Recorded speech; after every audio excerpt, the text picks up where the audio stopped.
Community Nonprofit Network Podcast, aka the CNN Podcast, where your nonprofit shines.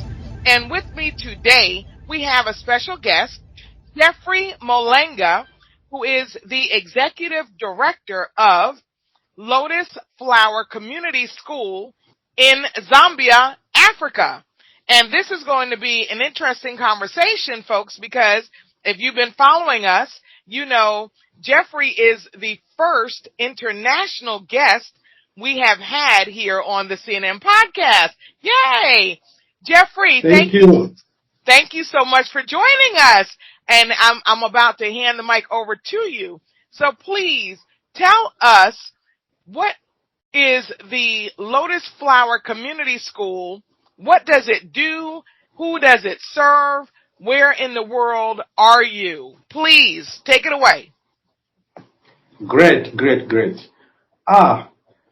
Lotus Flower Community School, it's an organization that was established in 2001. It was established after seeing the great disasters in the community. What I mean is that there was a lot of ill lives people experienced, and we had for that to take an assessment, rather a research that was conducted together with the Ministry of Health, the Ministry of Social Welfare, and the Ministry of Education. And sadly, we came with some results that showed that illiteracy was at 87%, poverty was at 89%, prostitution was at 80%, and drug and alcohol was equally at 82%. Wow.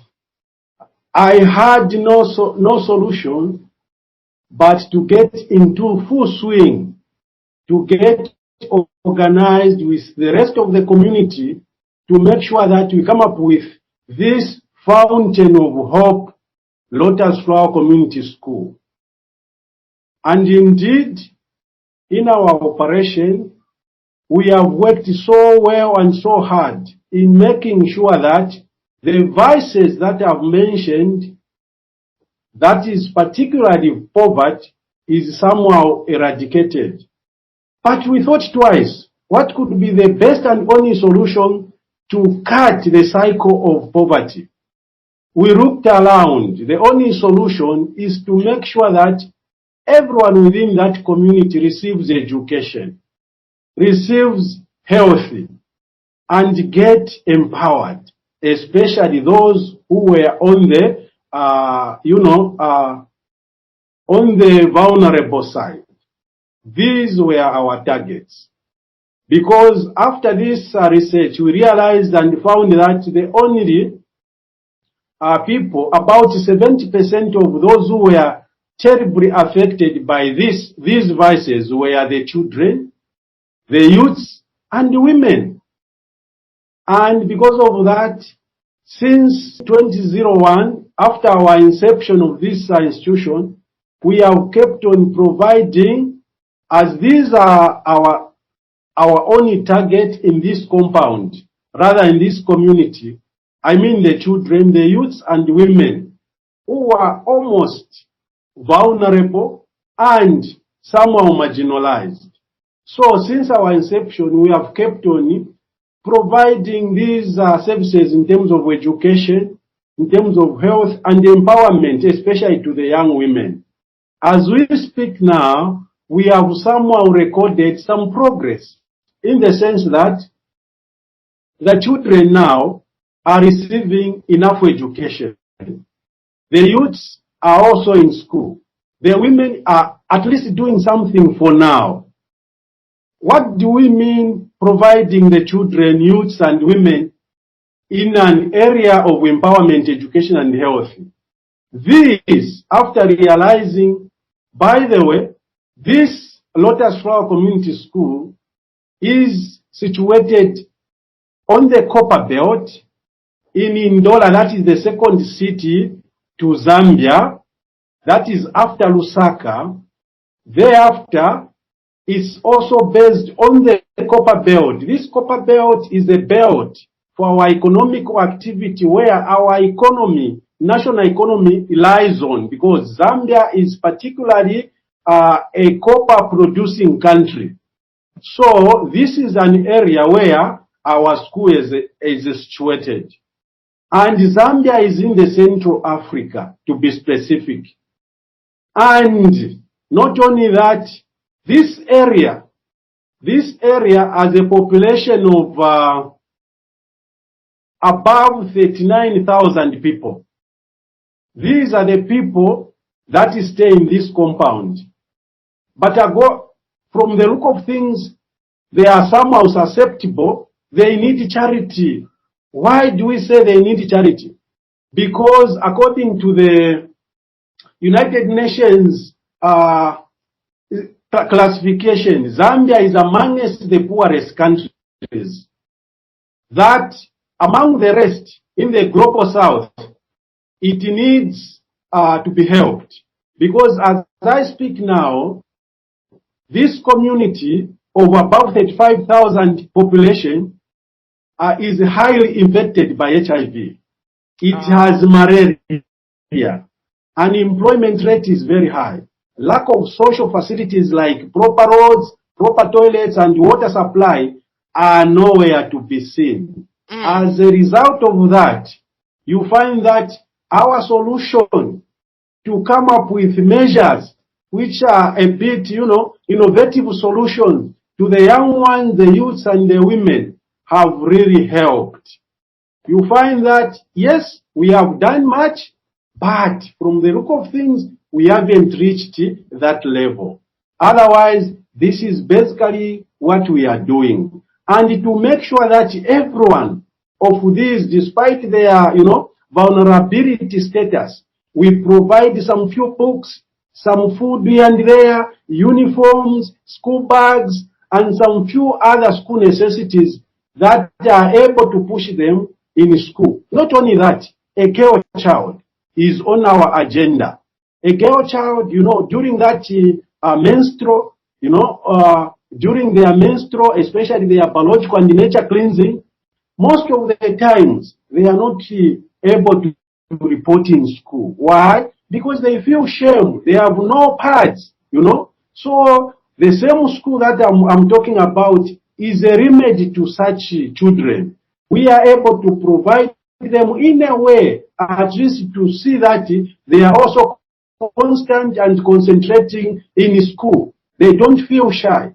These basically are some of the activities that we are undertaking as Lotus Flower Community School in this Lotus Flower Community School. Basically, that is what we are doing. And to add on that, the women, we are also involving them in, tailoring. We are also involving them in, catering. And not only that, but also they are also involved in small savings and loan groups, where they are able, at least in a few and according to their capacity, to contribute something. But from that same chunk of contribution they are making, they are able at least to earn something, as they are able to get one or two, finances to make sure that they are somehow supported and also support their households. This is the community, basically, and an institution that is standing for such people in Kawama compound, so to say. Wow, that is absolutely fabulous. It is inspiring that, for one, that you've been since 2001. I didn't see in what you sent me, I didn't realize that you'd been around over 20 years. So congratulations for sticking it out this long. And your story. Thank you very much. Thank you. Oh, no. Thank you. Thank you, because it's needed. And the fact that, like you mentioned, that your country is considered one of the poorest in Central Africa, that is, and you're still you keep going forward and you keep making it happen, doing what you can with what you have, that is truly applaudable. And but that's why the CNN podcast was created, to shine a spotlight on your community organization and what you're doing, the good you're doing, who you're helping, how you're helping, and in hopes to gather more resources to help you to be seen by others. Different platforms have different audiences, and this will be heard by thousands of people each month. And hopefully, if $100 comes out of it, it's $100 more than what you had. But so let me just dial back a little bit and go into what you said. So how many people, you call it a compound. So is it safe to assume that the people you serve, they live on your property, on this property that you have? Thank you very much, Erica. The people that we serve don't actually stay on the property that I've mentioned, that is Lotus Flower Community School. This is just an organization where people flock, okay? They flock to come and access services. For instance, the disabled, they come. The care child is their home. The street kids, they come. Most of the times they come for solutions, like, you find that the disabled, for instance, they are supposed to, in most times, instead of begging, in public stations, markets, roadsides, where they end up being teased, we have provided this platform for such people to come and meet their well-wishers in a dignity way, so that whenever somebody wants to give them something, that is the platform. Lotus Flower Community School is there to make sure that such people can have at least respect and harmony. Basically, people just come. There is no home for everyone to come and live there. They just come from various corners of the community for such innovative answers or solutions. Awesome. So now, okay, well, hey, you know what? A lot of communities around the world need that safe place. So it sounds like you create a safe place for people to come, but also to get resources, to get food, to get education, to get skills, and just to get knowledge of how to improve their life. Does that pretty much sum it up? That's it. That's it. That's awesome. So now share with us, where have your resources been coming from all these 20 plus years? Because I know you need, every organization who's serving communities like this need outside help. So where has your outside help been coming from all these years? Yes, please. Thank you very much. Our greatest income, comes from the communities. We organize people within the communities, because each and every time we meet them, we educate them on the importance of, bringing our heads together, like it was in the formation of this organization. So in a way, we have received some, petty donations within our communities. Not only that, we also receive at least a small grant from the government. And there are some companies that, randomly, at least help us in a way.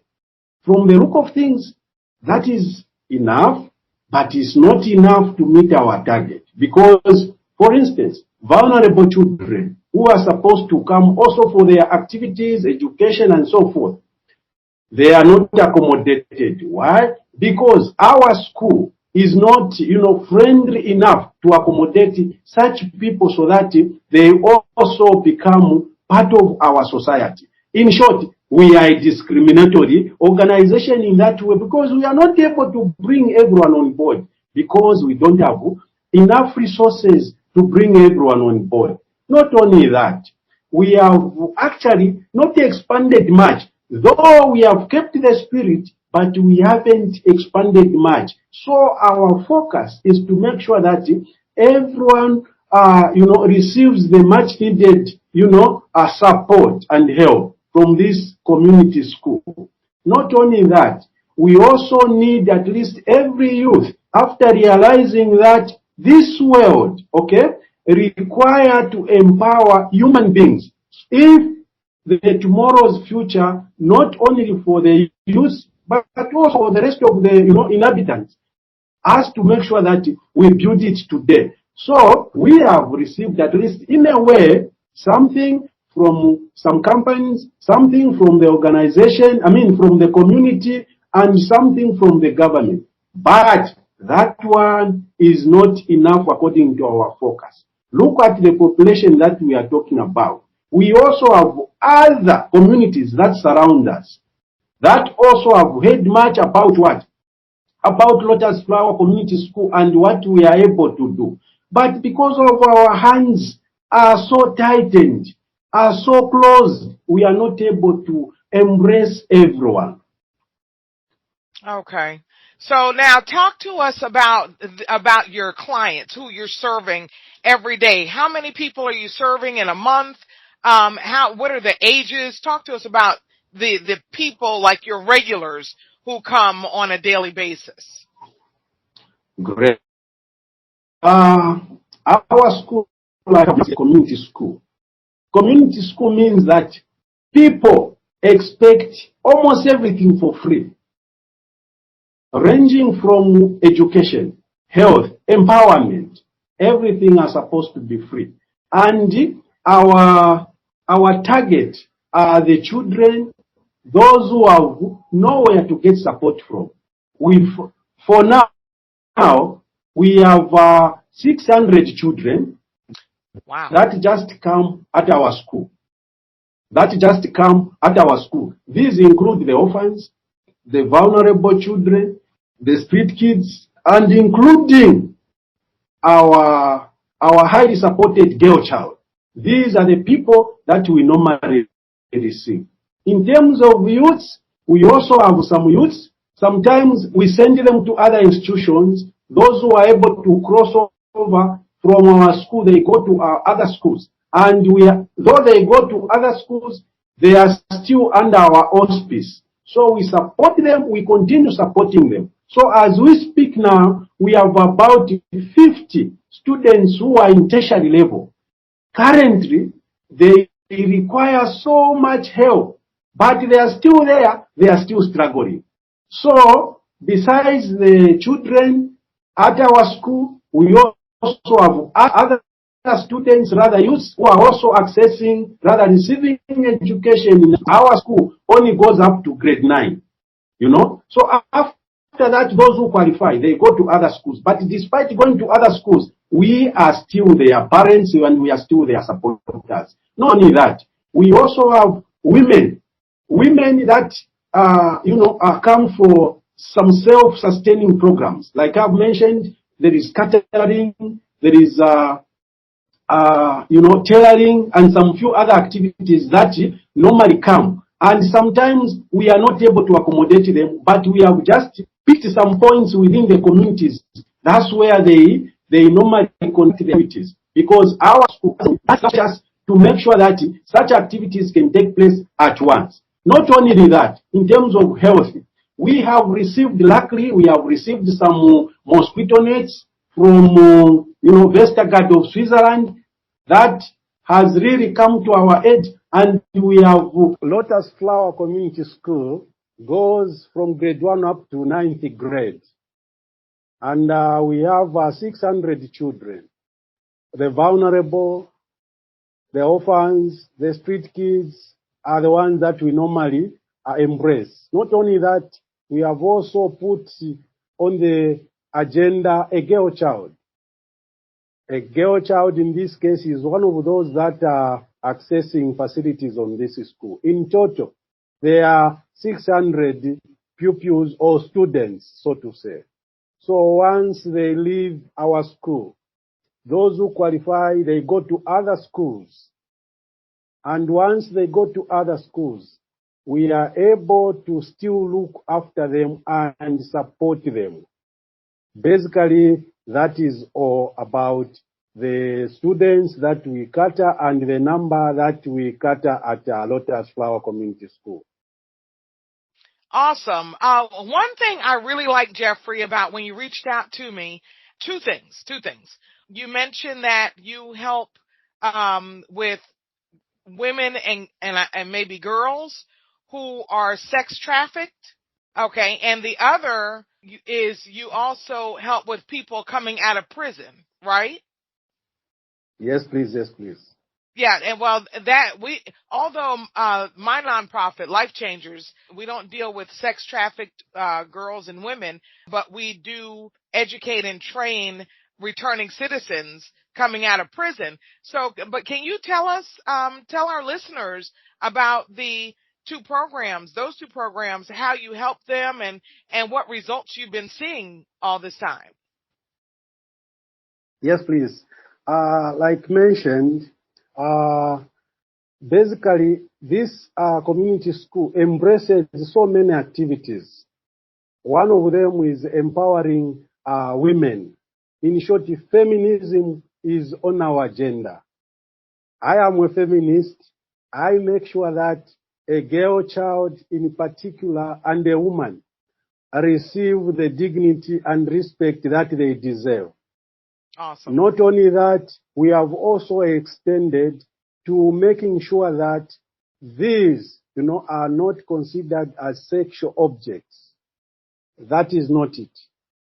And we have even gone to make sure that at some point, those who are imprisoned, we make sure that especially women are helped to an extent that once they graduate from their terms and before they join, their former societies, we help them by every means, if it means counseling them, advocating for them, and in the long run, once and they go and join their societies, they are able at least to, they are able at least to be considered and get impressed back in the society.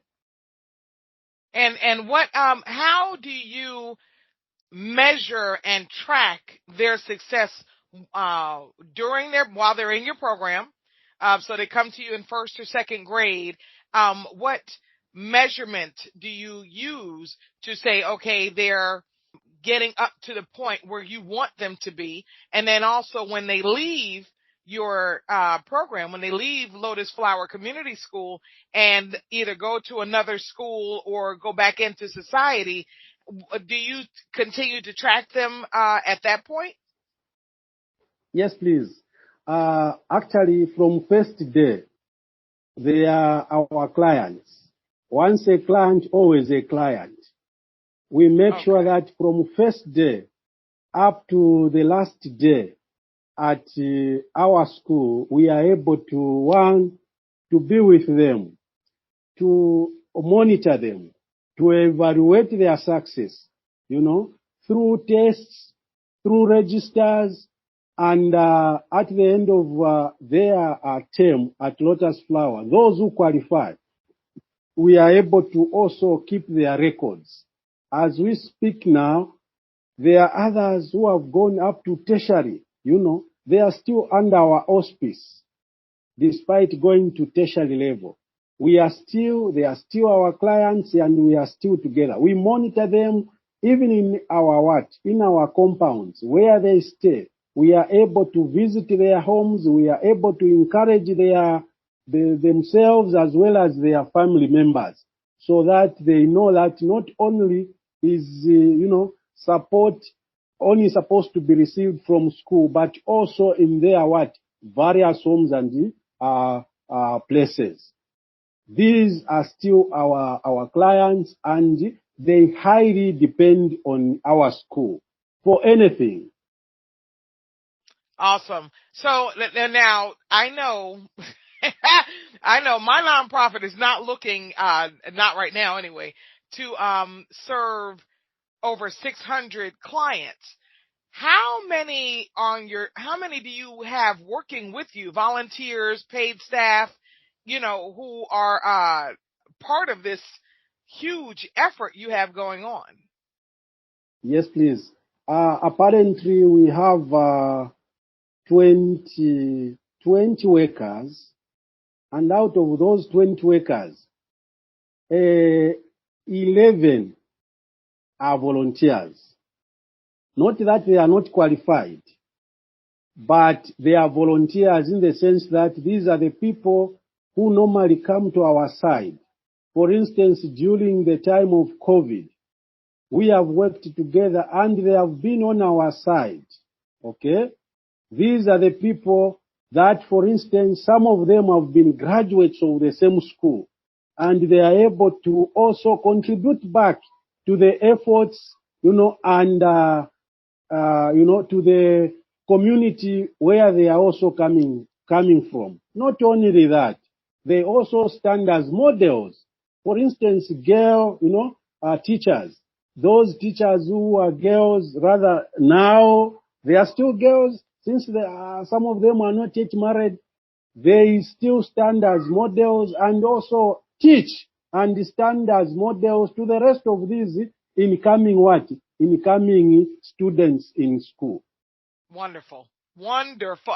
And you know what, Geoffrey, you just took my next question, because I was going to ask, do you ask any of them, or even if it's part of the requirement, that they give back, Yes, to the same, so that, that's absolutely wonderful. That is absolutely wonderful. So now, how many do you have the same clients that come like day after day, or do you have something like a program where you have jobs that they can go do on some days, to keep them busy, and then, because I know you teach them trades, so do you put them out to work doing the tailoring and all that, and then maybe come to the center, to the school sometimes? How do your programs work other than just the classroom?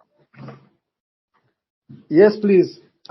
Since our timetable doesn't normally cover the whole day, we are only, time is precious.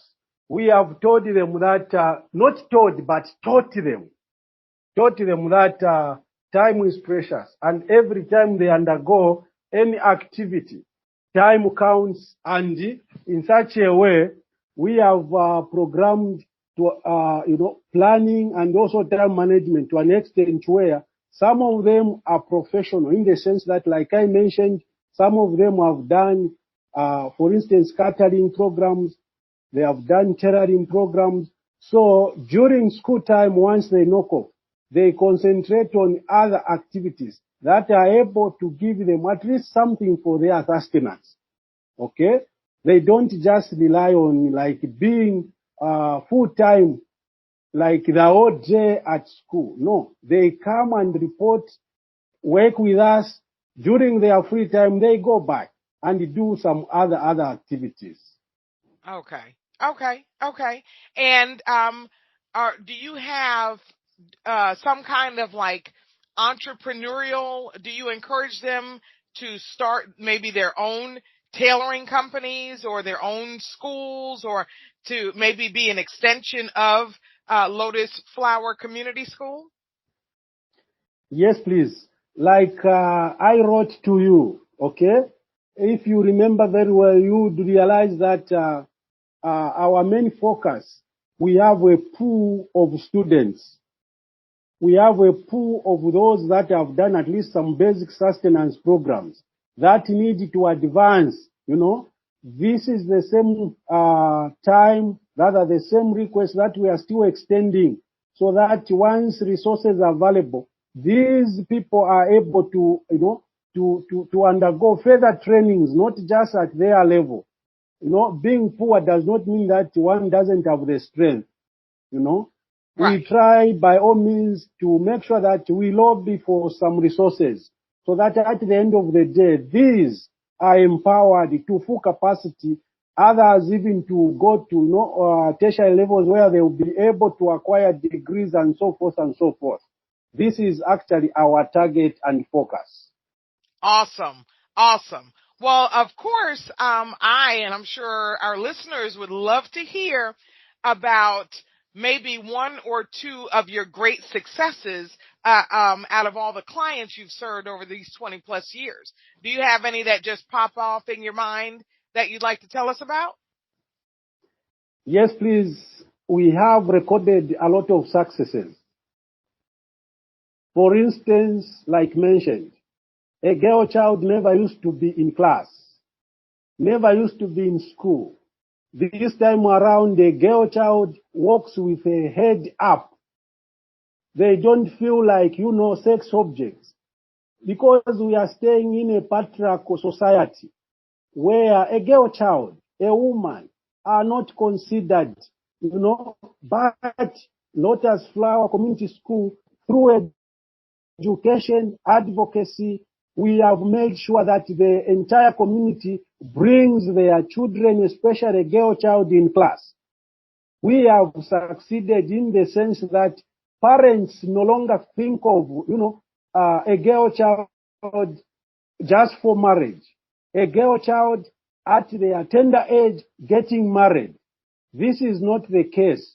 You find that almost, because we take, we take cognizance of, every activity, not just at school, but also where in communities. We make sure that anyone involved in such, violating the rights and, privileges of a girl child is implicated. Those are some of the successes that we have recorded. Not only that, like mentioned, some of the girls, for instance, because our concentration has been so much on girls, some of the girls are teachers. This is a plus in our records. A girl child being produced at the same school, and today she's able to pay to contribute back to the same school and also the community. This is also a plus. Not only that, the issues of gender-based violence has drastically reduced in communities because we are able to educate the women. In case anyone does this and that in terms of negative activities, this is the right route to go. The police is there, Lotus Flower is there, and some few other organizations are also able to make sure that we work hand in hand for the benefit of a woman, in not just in our community, rather at our school, but also in community and beyond. That is absolutely awesome. And you, I guess great minds, because again, you touched on what I was just about to ask next. This is the Community Nonprofit Network podcast, and we are working on building a global network of community organizations such as yours. So who else works with, and who else does the Lotus Flower Community School partner with to accomplish what you are working to get done? Great. Currently, we have partnered with the Society for Poverty Eradication. This is an NGO, local NGO based in Zambia. This one is specifically there to make sure that some, girls, especially those who graduate, we push them in their in their sphere, in their space, for the exact benefit of, undergoing certain sustenance or self-reliance activities. This is, the one that I've talked about. This is Society for Poverty Eradication. This institution offers self-sustenance programs.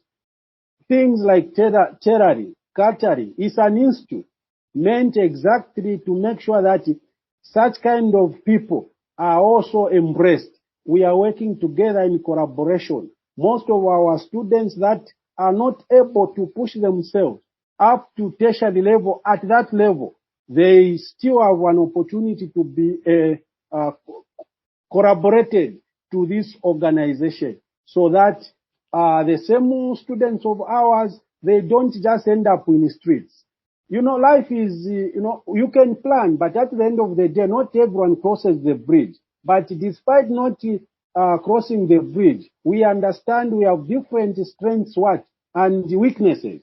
So we make sure that we work on their strengths to make sure that at their level of education, we are able at least to push them so that at the end of the day, they are able to stand on their own in life.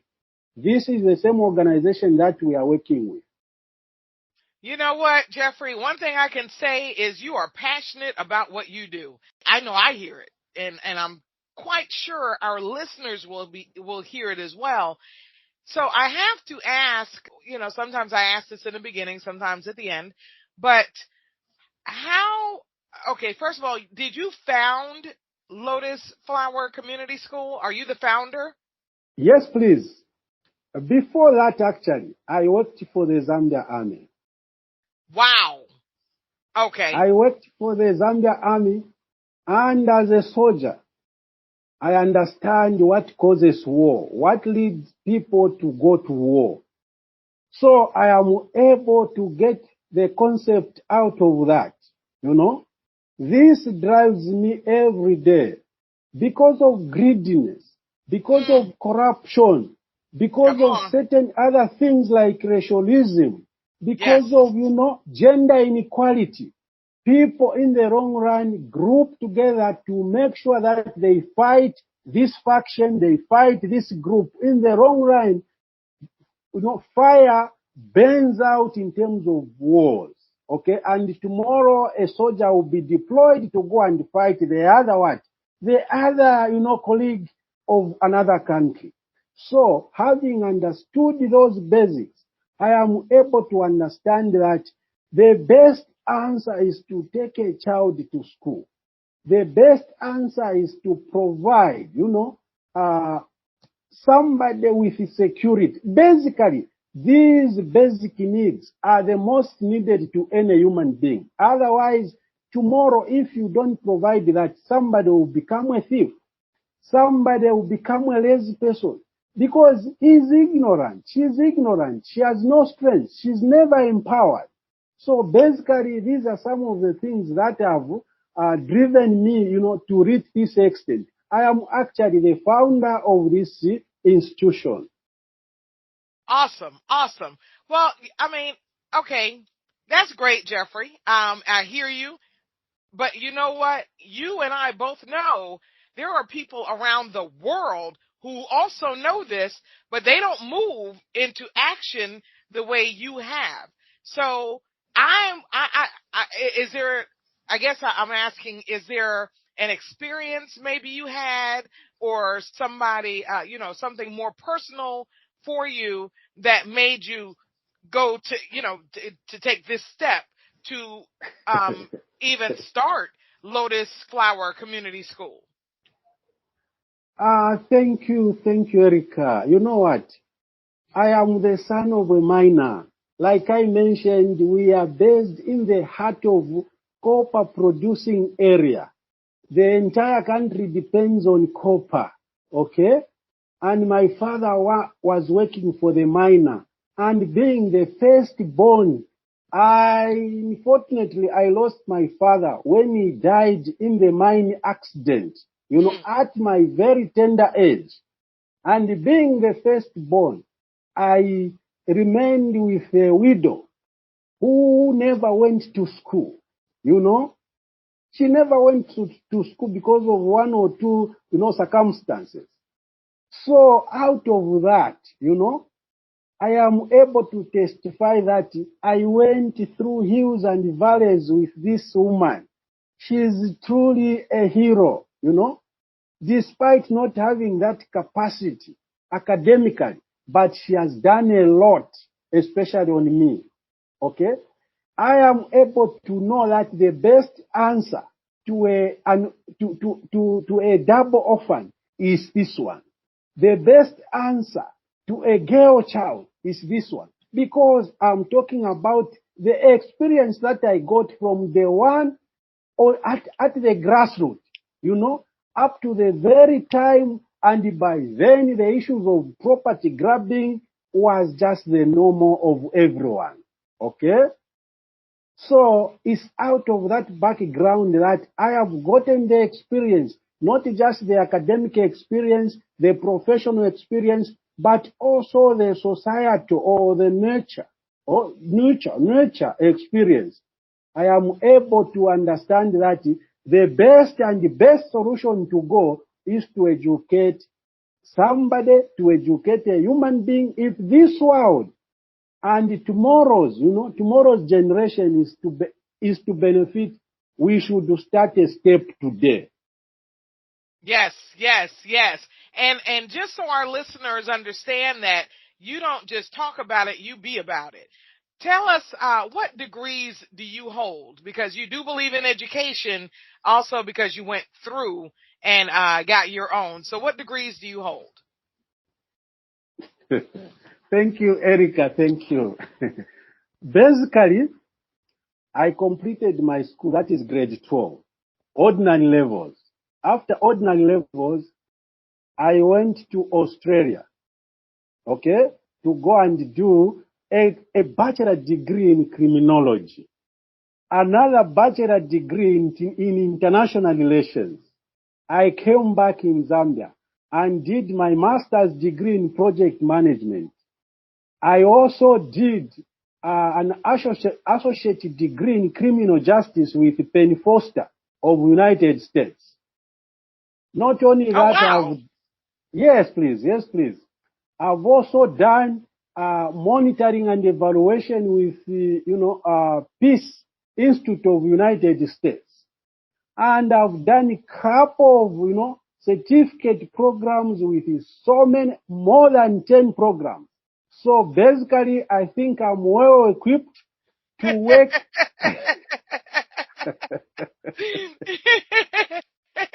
You overachiever, you. Thank you, Erica. Thank you. Yeah, that's awesome. I saw it in your email, but you hadn't mentioned anything about school, and a lot of community organizations, nonprofits who want to do good. For one, a lot of people have not been to college or have the education to run a business, and as I've mentioned in previous podcast episodes, that a lot of people just have this burning desire to help, to serve, Yes, please. To uplift and empower people, just as yourself, as you're doing through Lotus Flower Community School, but they don't have any background. They just have a desire, but they're good at communicating. They're good at knowing what they need and going to get that. But then you do have some who are educated or go get educated in order to do this. And I was like, well, they need to understand where he's coming from, that it's not just a burning passion, but that you have the background and the education to go with it. And that's why you've been successful all this time.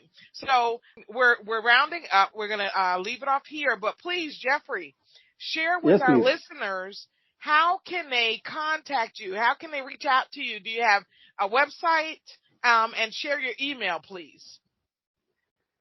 Yes, please. Unfortunately, like I've mentioned, digital divide is our main challenge. Not only that, we have gone, through hills and valleys, especially during the COVID time. The Russian war has not just affected US, Australia, UK. We are also affected here in Zambia, particularly our community school. So, for now, we are still, working on at least having a page, or rather, at least having, a website. But we don't have, for now. We are actually looking into that. They can reach me on my email. I believe you have it, but if you don't have it, I can still mention it. It's mugey74@yahoo.com. Yes, that is my email. And I am Geoffrey Mulenga, the Executive Director of Lotus Flower Community School. And before I conclude, please let me say this is actually a very high appreciative opportunity that Erica has given us, has given me, and especially that I'm not just alone, but I'm standing before, fighting for the rights and, empowerment of those who are not able to at least be heard through their voices. So I am actually thankful for at least according me this fora. Please, thank you very much and wish you a very best Christmas and prosperous New Year. Yes, well, Geoffrey, we will still be in touch. I appreciate you coming on to the show and sharing what you're doing over there. And it is, it's refreshing to know, like I said in the beginning, that you guys are short. We're short on resources. I think everyone is short on resources. Yes, the pandemic has definitely created hardship, and yes, this Russian war is not helping. But you are still marching forward since you're a former soldier. And I appreciate you taking the time to come on. And yes, I know you're having technical difficulties over there, but I appreciate you sticking it out. You and I know what what it's taken for us to get to this point in this podcast episode. But I thank you for not giving up. And we hopefully will have you back on to see how everything is going with the Lotus Flower Community School progress. Are you hitting your targets, and are you getting help and more resources and so forth and so on? So I appreciate you coming, and we're here to be a blessing. We're here to shine a spotlight on you and your nonprofit. So thank you. And listeners, I thank you for tuning in. We appreciate you so much. Any help that you can lend to Geoffrey and the Lotus Flower Community School is, of course, greatly appreciated. I will have Geoffrey's email in the podcast notes, so feel free to reach out to him directly. And if you would like to be a guest on a future episode of the CNN podcast, great. Visit our website, thecnnpodcast.com. And if you would like to advertise with us and be seen by thousands of listeners every month, that's awesome. Please, again, visit our website, thecnnpodcast.com. Click the advertise tab, leave your information, and we will reach out to you. And as always, Sam, thanks for tuning in. Until next time, be awesome and be blessed.